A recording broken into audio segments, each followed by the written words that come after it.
Je te donne 7 conseils avant d'acheter un smartphone reconditionné. Pense à vérifier si le téléphone est encore sous garantie ou si le vendeur a encore sa facture, qu'il te donnera bien sûr.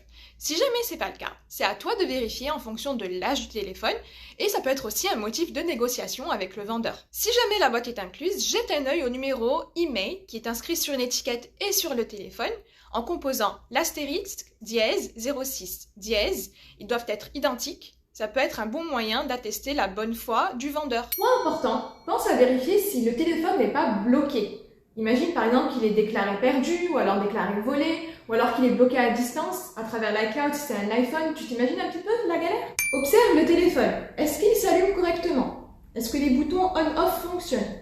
Est-ce que l'écran est rayé, fissuré? Est-ce que les bouts sont écorchés? Il faut faire attention, ça peut provoquer un châssis tordu avec le temps. Une fois que le téléphone est allumé, il faut bien vérifier que le tactile réponde bien, sans aucune lenteur. Il faut aussi en profiter pour voir si l'affichage est clair et propre, et surtout s'il n'y a aucun pixel mort. Dès que tu reçois le téléphone, n'hésite pas à appeler un pote pour voir si le réseau capte bien. C'est aussi l'occasion pour toi de vérifier si le micro et les haut-parleurs fonctionnent aussi. C'est aussi l'occasion de voir si le volume fonctionne bien, et la prise jack aussi notamment. Du coup, n'hésite pas à mettre tes écouteurs et à monter et à descendre le son pour voir si tout fonctionne nickel.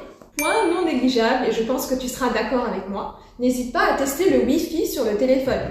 Si tu n'as pas de hotspot autour de toi, n'hésite pas à partager la connexion de ton ancien téléphone sur ton nouveau téléphone et voir si une page web fonctionne correctement. Point bonus! N'hésite pas à utiliser l'appareil photo de ton téléphone. Du coup, vas-y, fais-toi plaisir. Prends des photos, prends des vidéos. N'hésite pas aussi à vérifier la caméra frontale et arrière du téléphone, c'est important.